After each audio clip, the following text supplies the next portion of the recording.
하나님 아버지, 성탄절을 보내고 맞는 첫 새벽, 성탄의 축하와 찬양의 여운이 여전한 이 예배의 자리에서 감사한 마음으로 새 날을 시작합니다. 별이 빛나던 어둠의 밤에 찾아오신 아기 예수님은 어둡고 혼란한 삶을 살아가는 우리들에게 빛이 되어 주셨습니다. 그 거칠고 어둡던 밤은 주님의 오심으로 고요한 밤이 되었고 거룩한 밤이 되었습니다. 하나님, 이제 아기 예수님을 모시었으니 따뜻하고 사랑스러우며 아름답고 향기로운 삶을 우리로 살게 하여 주시옵소서. 거친 세상의 평화를 전하며 어둠이 가득한 세상을 밝히는 우리로 살게 하여 주시옵소서. 하나님, 매서운 겨울날 홀로 떨며 지내는 이들을 위해 기도드립니다. 마국간에서 태어나신 주님은 오늘도 가난하고 어려운 이웃들의 사정을 아시고 그들과 함께 하실 것을 믿습니다. 거리에서 한숨을 쉬며 떨고 있는 노숙자들을 불쌍히 여겨 주시옵소서. 좁은 단칸방에서 난방비 걱정에 바람도 제대로 막지 못하는 공간에서 불도 떼지 못하고 떨며 밤을 지새우는 독거노인들을 기억하여 주시옵소서. 아픈 몸으로 병상에 누워있는 환자들에게는 주님께서 따뜻한 위로를 내려주시고 도울 이들을 보내어 주시기를 원합니다. 힘들어하는 이들이 주님께서 보내주신 천사와 같은 이들을 만나게 하시고 살만한 용기를 얻게 하여 주시옵소서. 하나님, 2024년도 마지막을 향해 달려가고 있습니다. 부족함도 많았고 실수도 많았던 우리들인데 한 해 동안 주님께서 단단히 지켜주셨음을 깨닫습니다. 돌아보니 주님의 은혜로 여기까지 왔습니다. 12월의 마지막 주, 이제 일주일도 채 남지 않은 이 짧은 시간을 허투루 보내지 않게 하시고 가장 소중한 사람들과 가장 알찬 시간으로 채워가게 하여 주시옵소서. 지나온 길을 돌아보며 감사한 마음으로 가족들과 가까운 이들을 대하게 하시고 하던 일들도 잘 마무리하게 하여 주시옵소서. 하나님, 이 시대는 참과 거짓이 뒤섞여 분별하기 어렵고 진실은 왜곡되기 일쑤이며 정의로운 목소리는 혼란 속에 묻혀갑니다. 우리나라의 정치는 진영의 논리에 갇혀 서로를 향한 비방과 음모가 가득하고 국민들은 무엇이 옳은지 알 수 없어 방황하고 있습니다. 하나님, 이런 때일수록 우리에게 분별의 지혜를 허락하여 주시옵소서. 지도자들에게는 국민을 섬기는 겸손한 마음 주시고 언론에는 진실을 전하는 용기를 주시며 국민들에게는 바른 판단력을 주시옵소서. 모든 국민이 주님의 말씀을 등불 삼아 이 어려운 시기를 지혜롭게 걸어갈 수 있게 하여 주시옵소서. 우리나라가 진리와 정의가 강물처럼 흐르는 축복된 땅이 되게 하여 주시옵소서. 하나님, 오늘날까지 이 나라와 교회를 위해 헌신한 어르신들을 기억하여 주시옵소서. 전쟁의 폐허 속에서 이 나라를 다시 세우고 가난한 땅에 교회를 세우며 자녀들을 위해 모든 것을 희생한 어른들의 수고를 잊지 않게 하여 주시옵소서. 이제는 연로하여 몸과 마음이 쇠약해진 어르신들을 주님께서 위로하여 주시고 젊은 날의 수고를 기억하시어 그의 마음에 평안을 더하여 주시옵소서.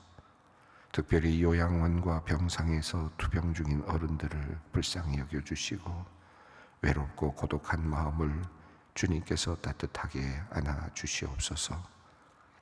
하나님, 다가오는 새해에는 소망교회가 더욱 기도에 힘쓰는 교회가 되기를 원합니다. 새벽마다 올려드려지는 성도들의 간절한 기도가 주님의 보좌 앞에 향기로운 제물이 되게 하시고 기도의 제단이 꺼지지 않게 하여 주시옵소서. 주일 예배와 3일 기도회, 찬양 예배, 구역 예배가 성령의 임재로 충만케 하시고 모든 성도들이 기도로 깨어있는 한 해가 되게 하여 주시옵소서. 각 가정마다 예배단이 세워지게 하시고 부모와 자녀가 함께 말씀을 나누며 기도할 때 가정이 화목하고 하나님을 향한 믿음도 깊어지게 하여 주시옵소서. 성도들의 중보 기도가 나라와 민족을 위해, 교회와 선교지를 위해 끊임없이 이어지게 하시고 그 기도를 통해 하나님의 나라가 나날이 확장되게 하여 주시옵소서. 치유의 주님, 육신의 질병으로 고통받는 소망의 성도들을 긍휼히 여겨 주시옵소서. 특별히 항암 치료 중인 성도들, 큰 수술을 앞두고 있는 성도들, 오랜 재활치료로 지친 성도들의 연약한 몸과 마음을 주님께서 어루만져 주시옵소서. 의료진들의 손길을 통해 치료의 은혜가 나타나게 하시고 날마다 견딜 만한 새 힘을 더하여 주시옵소서. 병상의 가족들을 간호하느라 수고하는 이들에게도 몸과 마음의 건강을 주시며 주님의 위로를 내려 주시옵소서. 회복되어가는 기적을 경험하며 가족들 모두가 기쁨과 감격을 경험케 하여 주시옵소서. 골막성 골육종으로 확진을 받은 중학생을 위하여 기도합니다. 오늘 예정된 수술이 성공적으로 이루어져 항암 치료 없이도 온전히 회복되도록 은혜를 내려 주시옵소서. 또한 오른발의 부기가 가라앉아 장애가 생기지 않도록 도와 주시옵소서. 수술을 집도하는 의료진에게 지혜와 능력을 더하여 주셔서 최적과 최선의 치료가 이루어지게 하여 주시고 함께 기도하는 가족들에게는 평안과 위로를 내려 주시옵소서. 오늘 아침 요도계실 수술을 받는 딸을 위해 간절히 기도하는 권사님이 있습니다. 까다로운 수술이라 회복기간이 길다 합니다. 치료하시는 하나님, 의료진의 손길을 하나님의 치유의 손길로 사용하여 주셔서 수술과 회복이 깨끗하게 이루어지게 하여 주시옵소서. 기도가 더 깊어지고 믿음도 더 강해지고 감사도 더 풍성해지는 가정이 되게 하여 주시옵소서. 이제 말씀의 자리로 나아갑니다. 주님의 말씀 사모하며 나아가오니 성령님께서 우리의 마음을 새롭게 하시고 은혜로 가득 채워 주시옵소서. 예수님의 이름으로 기도 올리옵나이다. 아멘. 오늘 말씀입니다. 누가복음 8장 22절로 25절까지 말씀입니다. 누가복음 8장 22절로 25절까지 말씀을 함께 봉독합니다. 하루는 제자들과 함께 배에 오르사 그들에게 이르시되 호수 저편으로 건너가자 하시매 이에 떠나 행선할 때에 예수께서 잠이 드셨더니 마침 광풍이 호수로 내려침에 배에 물이 가득하게 되어 위태한지라 제자들이 나와 깨워 이르되 주여 주여 우리가 죽겠나이다 한데 예수께서 잠을 깨사 바람과 물결을 꾸짖으시니 이에 그쳐 잔잔하여 지더라. 제자들에게 이르시되 너희 믿음이 어디 있느냐 하시니 그들이 두려워하고 놀랍게 여겨 서로 말하되 그가 누구이기에 바람과 물을 명함에 순종하는가 하더라. 아멘. 오늘 누가복음 8장 22절부터 25절까지 말씀은 새로운 이야기로 전개되는 듯 보입니다. 우리가 누가복음을 읽어가면서 큰 구조를 지금 함께 자주 제가 말씀을 드리면서 그 흐름을 또 따라가는 것이 중요하다는 것을 말씀을 드리고 있는데요. 누가복음에서 6장부터 7장, 8장 또 이렇게 이어지는 이 내용, 특별히 바로 앞선 내용들은 대부분 씨를 뿌리는 비유도 그랬고 그 다음에 등경 위에 두는 이야기도 그랬고 또 우리가 얼마 전에 바로 읽었던 예수의 어머니와 형제들이 찾아왔을 때 예수님께서 내려주신 결론도 그랬고 중요한 것은 말씀을 듣고 행하는 것이 중요하다라고 하는 큰 주제가 흐름으로 이렇게 흘러왔습니다. 이 누가복음의 이야기를 읽어가다 보면 특별히 6장, 7장, 8장의 흐름을 보면 예수님께서 제자들을 선택하신 다음에 그 다음에 제자들 12제자를 6장에서 예수님께서 12제자를 선택하시는 내용이 나오는데, 그리고 나서 예수님께서는 비유를 말씀하셨습니다. 가난한 자는 복이 있다 라는 말씀으로부터 시작되는 그런 평지 설교의 말씀을 하시고는, 그리고는 비유의 말씀을 하나 하셨는데, 맹인이 맹인을 인도할 수 없다 라고 하는 그런 내용, 또 눈 속에 있는 들보를 빼어야 한다, 보는 것이 중요하다 라고 하는 그런 내용의 말씀, 어떻게 볼 것인가 하는 것은 그런 내용을 비유로 말씀을 하셨습니다. 그리고 나서는 예수님께서 제자들과 함께 이제 사건이 일어나는데, 가버나움으로 들어가서 백부장의 종을 고쳐주시는 이야기, 과부의 아들을 살려주시는 이야기, 그런 이야기들이 계속 이어집니다. 그러니까 예수님께서 제자를 선택하신 다음에 누가복음이 전하는 내용을 보면, 크게 예수님이 제자를 선택하시고 제자들에게 가르치시고, 그런 다음에 제자들에게 보여주시고 하는 그런 구조를 갖고 있습니다. 그러니까 예수님께서는 먼저 제자들을 가르치신 다음에는, 그 다음에는 또 사건을 보여주셔서 예수님이 누구이신지를 열어 보여주시는 그런 일을 하시는데요. 6장부터 7장까지 흐름이 그런 흐름이었습니다. 그런데 8장부터 오늘 읽은 말씀까지도, 또 읽어가는 말씀도 같은 맥락의 구조를 가지고 있습니다. 예수님이 제자를 선택하시는 내용이 6장이었다면 예수님과 함께하는 제자들의 이야기가 8장 앞부분에 나왔습니다. 근데 여기서는 여제자들의 이름도 나왔습니다.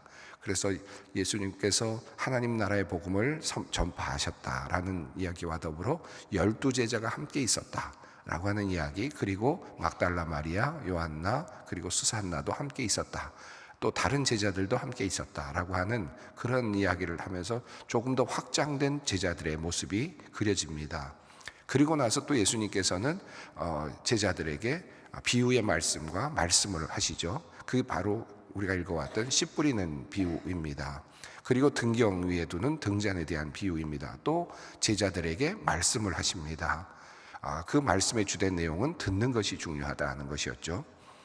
그리고 나서 이제 오늘 본문부터는 이제 또 예수님께서 사건을 보여주십니다. 사건들이 하나씩 일어나는데, 그 4가지 사건이 이제 이어지는 사건입니다. 그 중에 첫 번째 사건이 오늘 사건입니다. 그러니까 예수님께서는 6장부터 제자를 선택하시고 가르치시고 비유를 말씀하시고, 그 다음에는 설명하신 후에는 그 다음에는 또 보여주시고, 그 다음에 또 8장에서는 제자들과 함께 하시고 가르치시고 또 보여주시는 이런 구조를 가지고 있고, 우리는 지금 그 중간에서 예수님께서 다시 보여주시는, 예수님이 누구이신지를 알려주시는 그런 지금 보여주시는 그 장면의 첫 번째 사건에 8장에 지금 들어와 있다라고 할 수 있겠습니다. 이 구조를 좀 보면서 생각할 것이 좀 있는데, 이 6장부터 이어지는 제자들을 중심으로 예수님께서 가르쳐 주시고 보여주시고, 가르쳐 주시고 보여주시고, 이렇게 이야기가 이루어지는데, 6장부터 이어지는 이야기의 핵심, 가르치심의 핵심이 뭔가 보면, 크게 보면 그렇습니다. 물론 자잘하게 내용으로 들어가면 많은 그런 가르침들이 그 안에 숨겨져 있지만, 큰 틀에서 거시적으로 보면 예수님께서 첫 번째 12제자를 선택하신 다음에, 그리고 6장 부분에서 비유로 말씀하셨던 내용은 보는 것에 대한 내용이었습니다. 너희가 눈에 들보를 빼라, 바로 보아야 된다, 소경이 소경을 인도할 수 없다, 보는 것이 얼마나 중요한지 아느냐 하는 그런 내용의 말씀을 하셨잖아요. 그러니까 6장 이후에 첫 번째 예수님께서 주셨던, 제자들에게 주셨던 가장 핵심적인 내용은 보는 것에 관련된 내용입니다. 그런데 보는 것이 어떻게 보느냐, 제대로 보지 못하고 심지어는 다른 사람들 안에 있는 그런 티를 보는 그런 모습이었습니다. 그런 보는 것에 관련된 내용들이 앞선 예수님의 제자들에게 주셨던 말씀이었고, 그리고 다시 또 이어지는 8장 이후의 말씀에 제자들에게 주셨던 비유의 말씀의 핵심은 뭐였습니까? 씨 뿌린 자의 비유도 그랬고, 등경 위에 두는 것도 그렇고, 마지막 결론은 듣고 행하는 것, 듣는 것에 관한 내용이었습니다. 그러니까 어떻게 볼 것이냐 하는 것이 중요한 것이었고, 두 번째는 어떻게 들을 것이냐 하는 내용이 이어지는 내용이었습니다. 자, 이렇게 지금 이렇게 예수님의 이야기가 흘러가고 있는데, 자, 오늘은 그 예수님께서 제자들에게 또 보여주시는 또 첫 번째 사건입니다. 자, 22절 함께 읽겠습니다. 하루는 제자들과 함께 배에 오르사 그들에게 이르시되 호수 저편으로 건너가자 하시매 이에 떠남. 하루는이라고 되어 있습니다. 하루는, 그러니까 이제 이것은 이야기가 이제 전개되면서 이제 한 사건을 지금 가져오고 있습니다. 자, 예수님께서 제자들과 함께 배에 오르셨습니다. 예수님께서 제자들에게 가르침을 주신 후에 씨 뿌리는 비유, 등경 위에 두는 등잔의 비유, 또 그것을 설명하시는 내용들, 이런 이야기들이 전개된 후에 하루는 이제 한 사건에 대한 이야기를 하는데, 예수님과 제자들이 배에 오르셔서 호수 저편으로 건너가자라고 말씀을 하셨습니다. 호수 저편은, 여기서 호수는 갈릴리 호수죠. 게네사렛 호수입니다. 이 호수가 대략 크기가 한 15km, 그러니까 길이가 15km, 넓이가 한 11km 정도 되니까 어찌 보면 바다 같기도 하고 어찌 보면 호수 같기도 한 그런 곳인데, 이 물이 굉장히 맑고, 갈릴리 호수는 굉장히 맑은 호수이죠. 위에 한 50km 위쪽으로 북쪽으로 올라가면 그 헤르몬 산이 있습니다.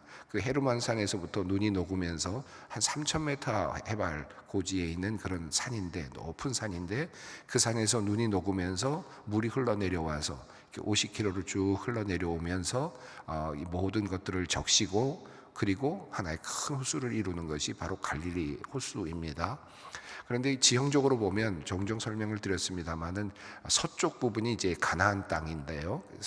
흘러내려오는 쪽에서 본다면, 그리고 갈릴리 서쪽 부분을 본다면 그것이 갈릴리 지역이면서 동시에 이 이스라엘 민족들이 대부분 거주하고 있는 그런 지역이죠. 갈릴리 지역. 또 그 밑으로 예루살렘 지역이 있습니다. 그 지역은 이렇게 물론 높은 지역도 있지만은 약간의 산간 지역이 있지만 또 평평하게 내려오는 하나 그런 지역인데, 동쪽으로 가면 이 갈릴리 호수 동쪽은 굉장히 높은 산들이 있는 곳입니다. 상당히 높은 지역이 바로 이어지게 되어 있어서 이렇게 높은 산들이 이렇게 가로막고 있는, 그리고 이 호수는 이 해발로 따지면 한 200m까지 내려가 있는 그런 위치에 있는 그런 아주 기묘한 그런 호수입니다. 그러다 보니까 종종 이 광풍이 일어날 때가 있고, 또 밑에서 이렇게 물기에서 올라오는 그 뜨거운 공기와 위에서 오는 차가운 공기가 만나면서 폭풍이 일어나는 그런 일들이 자주 있었다고 합니다. 그 이야기를 지금 하고 있는 거죠. 그러니까 갈릴리 호수가 아주 크지도 않고 잔잔한 호수 같은데도 불구하고 자주 이와 같은 일들이 일어나고 있었다는 것입니다. 그리고 지금도 그런 일들이 자주 일어난다고 합니다.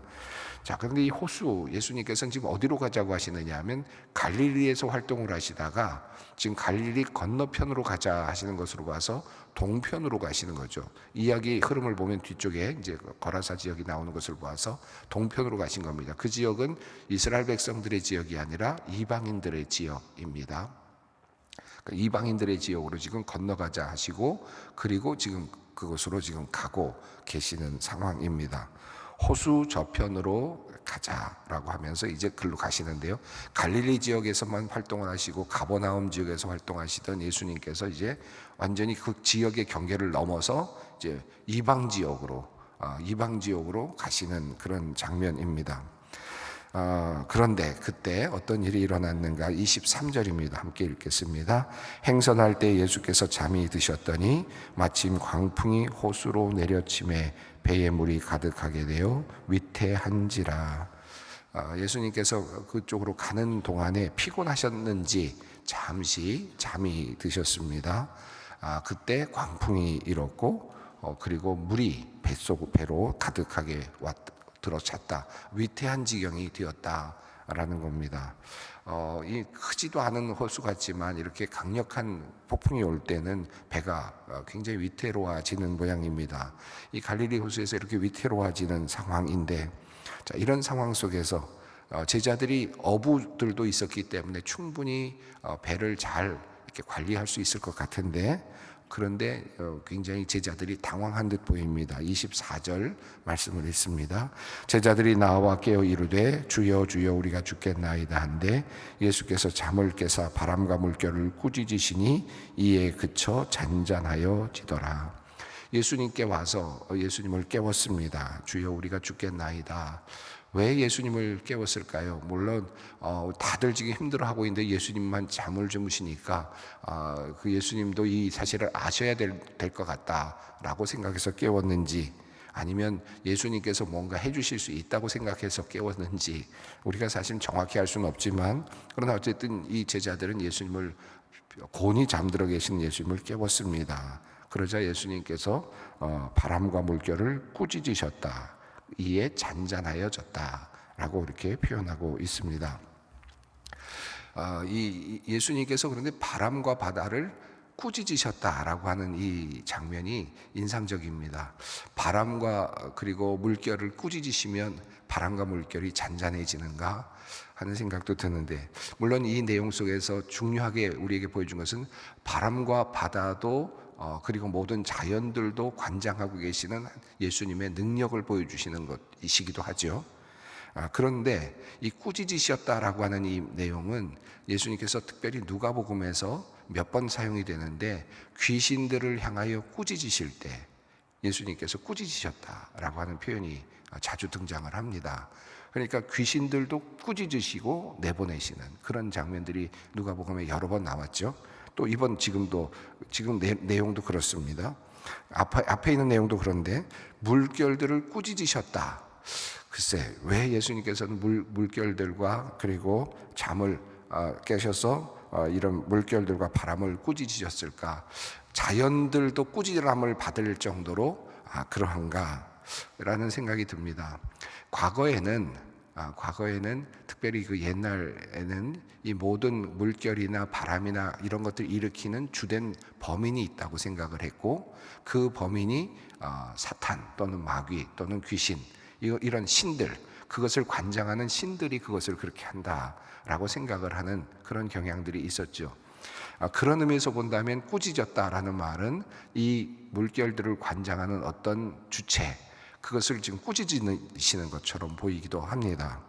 글쎄, 지금 과학이 발달한 시기에 물결들이 이렇게 움직이는 모습을 어떤 힘의 어떤 것으로 이렇게 이해할 수 있을까 하는 그런 생각도 들기는 합니다만은, 그러나 주님께서는 지금 물결을 꾸짖고 계십니다. 근데 이게 뒤에 보시면 흥미롭게도 저는 이제 종종 그런 생각을 하는데, 이 이야기와 뒤에 이어지는 이제 그 거라사에서 이제 사탄, 마귀를 만나는 장면이 나오거든요. 저는 이 두 가지가 함께 이렇게 어우러지면서 자꾸 상상을 합니다. 예수님께서 누가복음에 따르면 귀신을 내어 쫓으실 때 꾸짖으셨는데, 그런데 지금 예수님께서 지금 거라사로 가시면서 만나려고 하는 사람은 누구냐면 거라사에 귀신 들린 군대 귀신입니다. 강력한 귀신입니다. 그 귀신을 지금 만나러 가시는 중이거든요. 그리고 그 길을 가시는 중에 지금 예수님께서 폭풍을 만나셨습니다. 저는 이게 단순하게 바람과 그리고 물결을 좀 꾸짖으셨다라는 생각도 들지, 그런 말로도 받아들일 수 있지만, 이미 지금 예수님께서 다가오고 있는 것을 지금 거라사의 귀신이 알았지 않았을까. 그리고 그 당시에 어떤 생각으로 본다면, 그 당시에 어떤 사고관으로 본다면, 지금 그 귀신이 예수님의 오시는 것을 막고자 하는 그런 의도가 있지 않았을까 하는 그런 생각도 해봅니다. 그래서 그런지 예수님께서는 꾸짖으셨다라고 이렇게 말씀을 하거든요. 그러니까 이건 영적인 전쟁이기도 했다라고 생각이 듭니다. 바람과 물결을 꾸짖으시는 예수님, 그리고 잔잔하여졌습니다.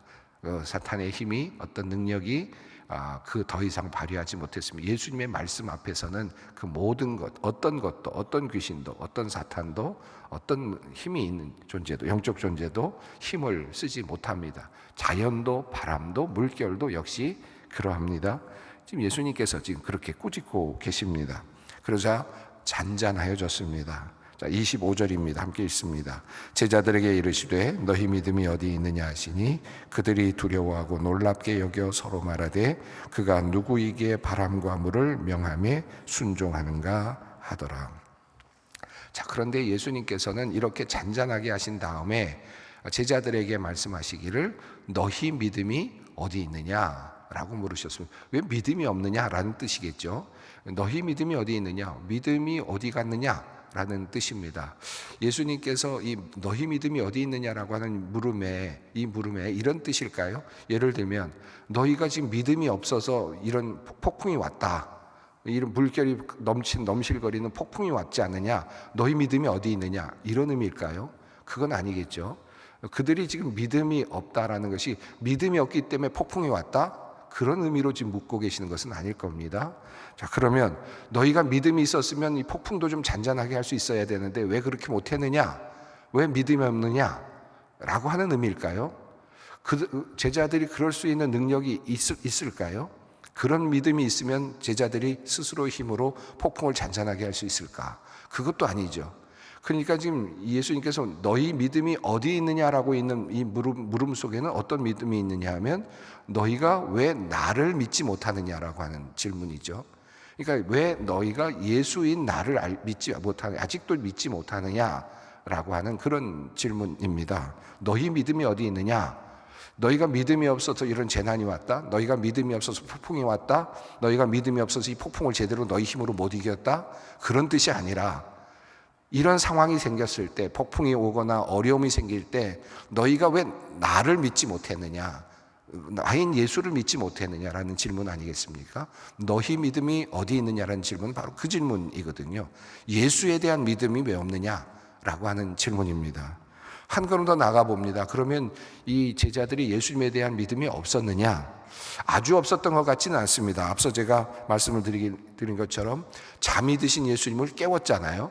잠이 드신 예수님을 깨웠다는 면에서 본다면 한편으로 보면 그냥 잠이 드신 예수님이 그냥 잠드신 상태에서 죽으시면 안 되니까 깨웠다라고 생각할 수도 있겠지만, 또 이런 위급한 상황에서 우리가 그냥 같이 노력하자는 의미로 깨웠을 수도 있겠지만, 제자들과 예수님과의 관계를 생각해 보면 예수님에 대한 어느 정도의 믿음이 있지 않았겠습니까? 예수님이 그래도 나서시면 뭔가 해결이 되겠지, 그래서 예수님을 깨우는 거잖아요. 그랬다고 본다면 믿음이 아주 없었던 것은 아닙니다. 제자들이 예수님에게 뭔가 간청을 하고 예수님께 말씀을 드리는 것으로 봐서 믿음이 아주 없었던 건 아닙니다. 예수님이 뭔가를 할 수 있을 거라고 생각은 했는데 그 정도까지 할 거라고 생각하지는 못했을 것 같습니다. 바람도 물결도 잔잔하게 하실 것이라고 하는 생각까지는 못한 것 같아요. 자, 그러니까 깨우기는 깨웠는데 기대를 별로 안 한 겁니다. 뭔가 해결책은 주시고 뭔가 여기서 힘겹게 같이 뭔가를 해나가면서 그러면서 헤쳐나갈 수 있을 거라고 생각했는데 이 모든 풍랑을 한꺼번에 잔잔하게 말씀으로 하실 거라는 생각까지는 못한 것 같습니다. 그런 믿음이 없었던 것이죠. 너희에게 믿음이 어디 있느냐라고 하는 이 질문에 대한 이 질문은 두 가지 의미가 있는 것 같아요. 그러니까 예수님께서 그 정도까지 해결해 주실까라고 하는 믿음이 없었다라고 하는 의미일 수 있고, 두 번째, 잠자고 주무시는 예수님을 깨우지 않고도 우리는 안전할 수 있다는 믿음이 없었다는 것이기도 합니다. 예수님이 배 안에 계신다는 것만으로 이미 우리는 안전하다. 예수님이 배 안에서 잠을 주무시고 계신다고 하더라도 우리는 그것 때문에도 안전하다라고 하는 믿음이 없었다라고 할 수 있겠죠. 그런 면에서 예수님께서 물으시는 질문 같습니다. 너희 믿음이 어디 있느냐? 이 시간이 많이 갔습니다. 다음 시간에 제가 좀 더 설명하겠습니다. 이 믿음과 관련된 내용이 누가복음에 4번 지금 현재까지 나오고 있습니다. 중풍병자 고치는 곳에서, 그리고 백부장의 믿음, 그리고 또 여인이 예수님께 향유를 부은 다음에 믿음에 대한 단어가 한 번씩 나왔고, 그리고 이제 오늘 4번째로 나오는 믿음입니다. 이 믿음을 가만히 좀 살펴볼 필요가 있는데 이 내용은 우리가 내일 함께 또 다시 한번 깊이 살펴보도록 하겠습니다. 너희 믿음이 어디 있느냐, 이 질문을 주님께서 하십니다. 이 질문을 우리 붙잡고 함께 기도의 자리로 나아가겠습니다. 하늘에 계신 우리 아버지, 아버지의 이름을 거룩하게 하시며 아버지의 나라가 오게 하시며 아버지의 뜻이 하늘에서와 같이 땅에서도 이루어지게 하소서. 오늘 우리에게 일용할 양식을 주시고 우리가 우리에게 잘못한 사람을 용서하여 준 것 같이 우리 죄를 용서하여 주시고 우리를 시험에 빠지지 않게 하시고 악에서 구하소서. 나라와 권능과 영광이 영원히 아버지의 것입니다. 아멘.